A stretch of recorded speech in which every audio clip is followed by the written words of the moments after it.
On Tuesday, in an emergency session, the United Nations General Assembly voted 153 to 10, with 23 countries abstaining, to demand an immediate humanitarian ceasefire in war-torn Gaza without mentioning Hamas. Israeli Ambassador Gilad Erdan spoke out in near disbelief. How can someone look in the mirror and support a resolution that doesn't condemn Hamas and doesn't even mention Hamas by name? So at the very last, I urge you to vote for adding a condemnation of Hamas to the resolution.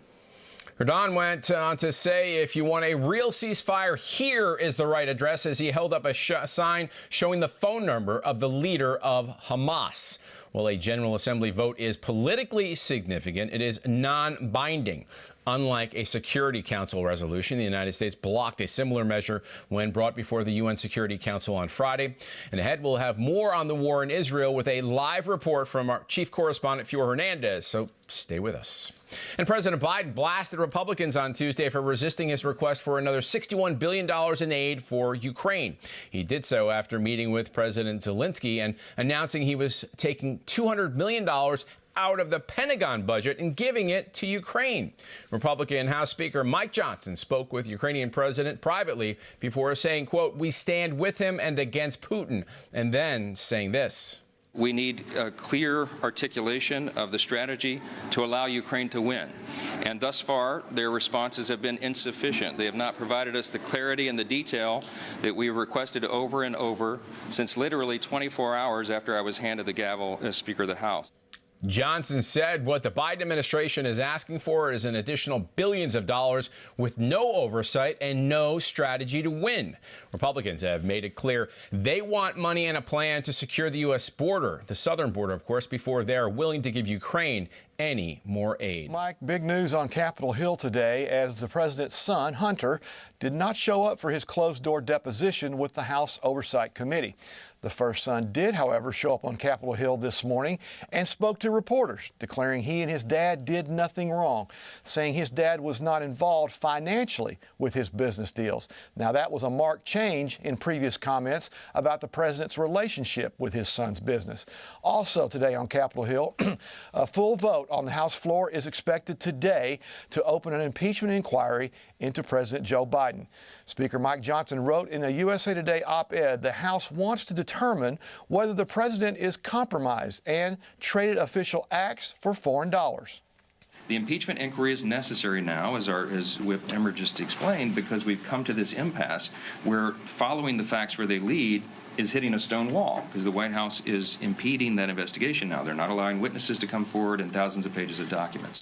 Johnson also wrote in his op-ed, the American people have a right to know whether the president, through his family, traded official acts for foreign dollars, whether the president is compromised, and whether Joe Biden abused his power as president to impede or obstruct the investigation into Hunter Biden.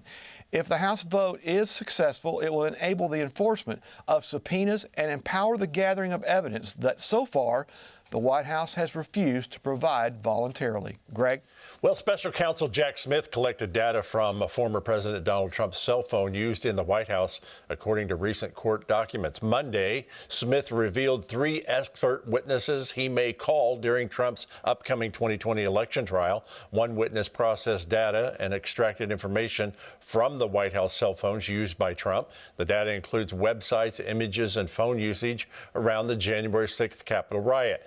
The filing indicated one of the experts identified times when Trump's phone was unlocked and the Twitter app was open.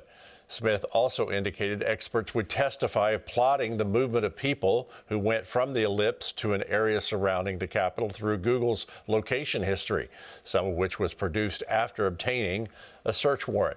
Trump's trial is slated for March the 4th, the day before Super Tuesday. Smith is striving to maintain the date. So let's talk with constitutional attorney, Victory News contributor Chris Ann Hall. Welcome to Victory News. Thank you, sir. Merry Christmas. Merry Christmas to you. Donald Trump is recorded on camera telling January 6th rally attendees to conduct themselves peacefully. Now, do you think Special Prosecutor Jack Smith can prove the former president used Twitter and Google to secretly orchestrate the conduct of people differently at the Capitol on the 6th of January?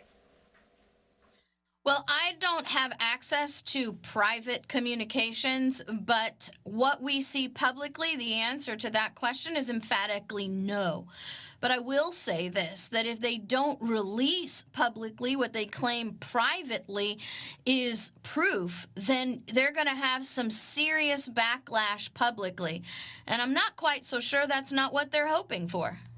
Okay, interesting. So let's go over to the Judiciary Committee. House Oversight Judiciary Committee Chairman James Comer, Jim Jordan, did not get their closed-door deposition with Hunter Biden, but he did show up on Capitol Hill for a brief press statement this morning. Here it is. For 6 years, MAGA Republicans have impugned my character, invaded my privacy, attacked my wife, my children, my family, and my friends.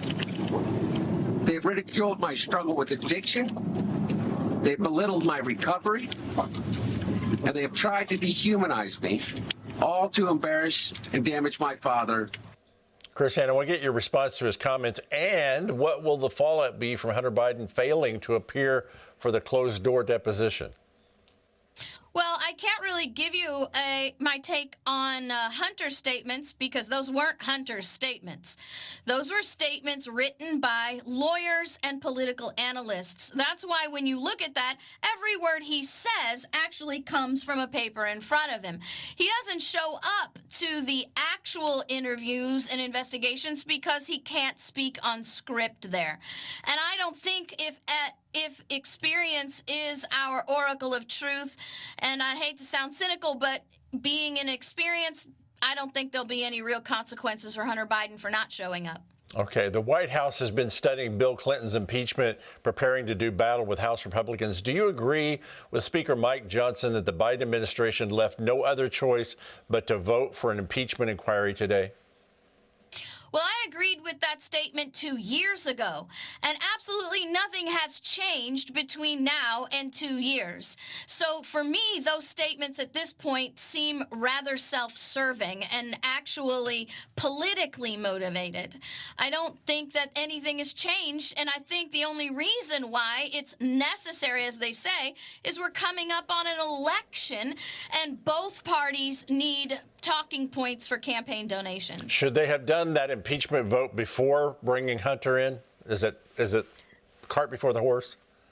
Well, no, I think they should have done the impeachment based on the evidence that we've had for over 3 years. This evidence has really nothing to do as much with Hunter as Biden's own recorded statements and actions.